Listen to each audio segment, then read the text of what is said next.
E a venda do Vasco, será que sai ainda esse resto de ano? Fabio, eu não sei, cara. Sendo bem sincero para você, se eu te disser que sai, eu vou estar mentindo na cara dura. Eu sei que existem negociações, que o Marinacci está bem disposto, mas não é da noite para o dia que uma coisa como essa acontece, né? Você está falando de uma negociação de muitos milhões de euros, que envolve bastante coisa, enfim, não é simples não, tá? Vinícius Gomes, boa noite, Nicola. Se o Marinacci comprar o Vasco, gostaria de Canóbio e Elinho. Tem notícias de Pedro Caixinha? Grande abraço para o melhor canal. Obrigado, Vinícius. Vamos lá. Aquelas ideias estratosféricas de técnico já foram descartadas no Vasco, né? Imaginou-se Luiz Castro, Sérgio Conceição, esses caras não cabem na realidade financeira do Vasco de hoje. Se o Marinacci comprar, aí a coisa muda de figura radicalmente, até porque o grego tem muito dinheiro. Estava fazendo um vídeo, não sei se todos tiveram a oportunidade de ver, o Marinacci tem muito mais dinheiro. Coloca no chinelo a Leila Pereira, o John Textor, o Rubens Meninho, o Pedrinho BH, não dá nem para comparar. O Marinacci tem 22 milhões de euros, o Textor tem 6, a Leila tem 8. Então você soma a Leila e o Textor, não dá, 6 mais 8 dá 14, contra 22 do Marinacci, só para vocês entenderem. Pode pôr o Pedrinho BH também para chegar perto do Marinacci. Mas a questão não tem compra fechada. E hoje o Marcelo Santana e o Pedrinho trabalham em outras frentes, do Pesolano, do Pedro Caixinha, entre outros. Ontem eu conversei com o Bruno Maziotti, vocês lembram dele, né? O Bruno trabalhou durante muito tempo na seleção, no Corinthians, era um especialista em medicina, né? Fisiologista, enfim, um cara de baita currículo, e que com o Ronaldo passou a trabalhar como gestor. Ele está à frente do processo lá do Valladolid e trabalhou muito de perto com o Pesolano. E eu perguntei, o Bruno, você acha que o Pesolano vem para o Brasil? Estão especulando que ele fechou com o Santos e tal. Ele falou, Nicola, eu estou conversando quase todo dia com o Pesolano, mesmo ele tendo sido demitido. E eu duvido que ele vá para o Brasil agora. Eu falei, mas por quê? Ele falou, a impressão que eu tenho é de que o Pesolano vai tirar uns dias para descansar, tá? Então, enfim, é só legal trazer esse feedback também de alguém que convivia com o Pesolano até ontem, né? O Pedro Caixinha, o Danilo Barbosa no Vasco. Marinakis, Pedro Caixinha é uma possibilidade real. Deixa eu contar sobre o Danilo, não sei nada, tá?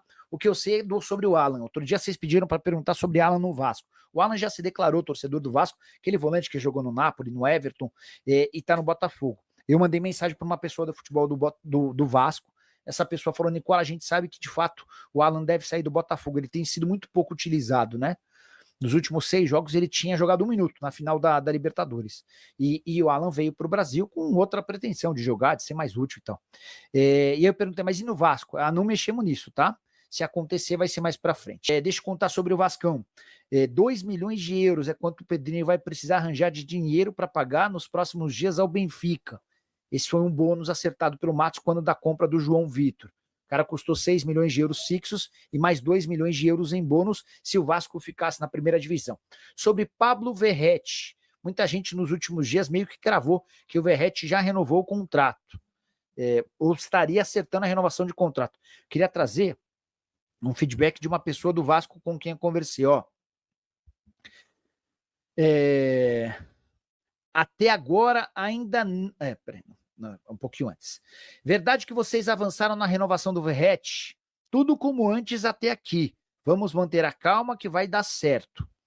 Eu falei assim, mas então não tem renovação praticamente acertada? Ele respondeu, atleta tem contrato até dezembro de 25, com renovação até dezembro de 26, a depender do número de jogos. Não precisamos ter agonia. E eu perguntei, o Corinthians te sondou? Porque eu mesmo contei que o Ramon Dias pediu a contratação do Verratti. Aí vem uma resposta importante de um dirigente vascaíno, tá?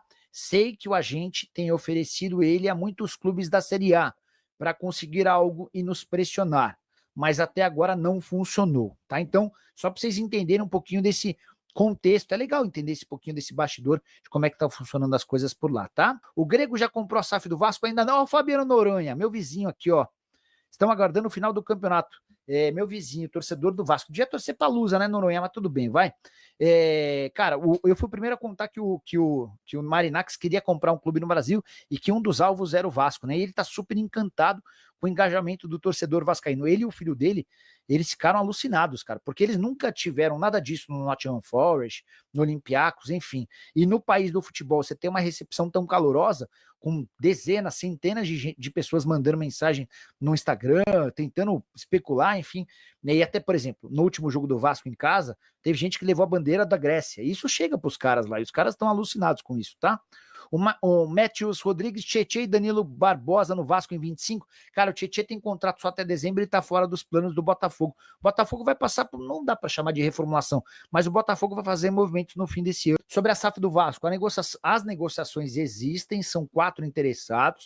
O Pedrinho se apressou em dizer que ele não vai dar preferência ao Adriano Radrazani, lá, aquele italiano que faz trabalho só razoável. Não, faz trabalho ruim na Sampdoria. Mas ele vai tentar usar um contra o outro para que esses vários interessados possam resultar numa baita proposta. A informação sobre o interesse do Vasco em Danilo e Tietê do Botafogo foi divulgada pelo Luiz Roberto na transmissão da Globo, tá? Fabrício Valentini, surgiu um boato de Danilo Barbosa e Tietê. Foi o Luiz Roberto na transmissão da Globo, né? Sabe a data que o grego vem para o Brasil? O Baran chegou a dizer que ele vem no dia 21 de dezembro. Eu não consegui confirmar essa informação. Tá sendo bem sincero com vocês. Mais 2 aqui. O Pesolano vai para qual time? Salvio. O Bruno Maziotti, que é o chefão lá do futebol do Valladolid, ou seja, o chefe do Pesolano até ele ser demitido nessa semana, me contou que imagina que o Pesolano vai dar um tempo. Vai descansar, vai parar, vai respirar um pouquinho. Ele não vai emplacar um trabalho seguido do outro. Essa é uma opinião / impressão do Maziotti, tá? E assim, se o Pesolano vem para o Brasil, talvez ele feche a porta de vez lá na Europa, né? Então, se ele quer fazer a carreira na Europa, talvez fosse o caso de tentar esperar mais um pouco por lá. O antigo Clube dos 13, total, jogando a Série A do ano que vem. Todo mundo não tinha feito essa lembrança, não. Boa. Obrigado, Luiz. O que você acha, ano que vem vai ter impedimento semiautomático no Brasil? Caraca, Lucas, a pergunta é bem boa. Eu torceria para que sim. Que a diferença do nosso impedimento, da nossa marcação de impedimento para o que é praticado na Europa é um absurdo. Ricardo de Freitas Gomes, os 4 times que caíram são da Liga Forte União. Boa observação. Ótima lembrança. Os 3 times da Libra que corriam risco de rebaixamento eram Red Bull Bragantino, Vitória e Grêmio. Os 3 se mantiveram. Então, os 4 que caíram, Atlético Paranaense, Cuiabá,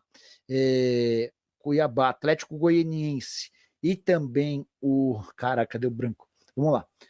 Cuiabá, Atlético Goianiense, Criciúma e Atlético Paranaense. Os 4 rebaixados todos são da Liga Forte União.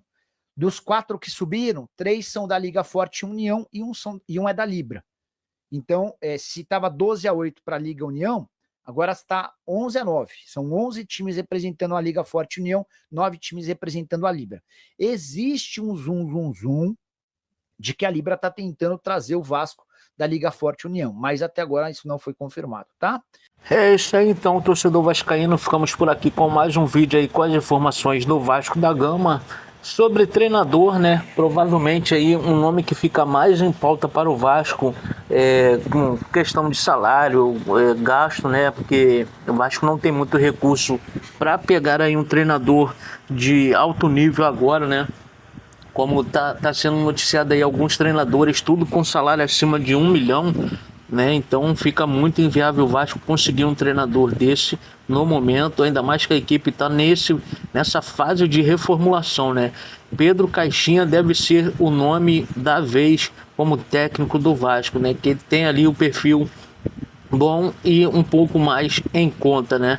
E também aí as especulações de negociações no Vasco, né, segue toda a tona na transmissão da partida entre São Paulo e Botafogo, né, Botafogo e São Paulo.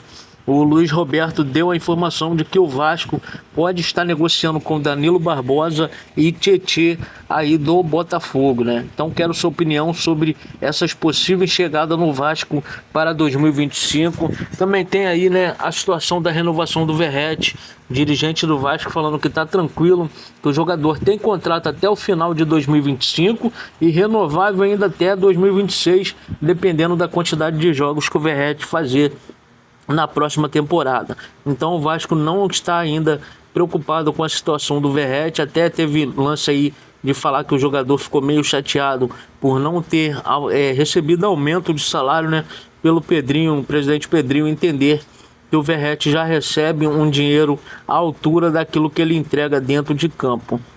Então quero sua opinião aí nos comentários sobre possíveis chegadas, né, do Vasco, sobre as saídas também, né, que tem sido noticiada aí. Então deixa aí nos comentários para a gente debater aí nos próximos vídeos do Vasco da Gama. Se inscreve no canal, deixa o like, ativa a notificação e compartilha o vídeo aí também para mais vascaíno.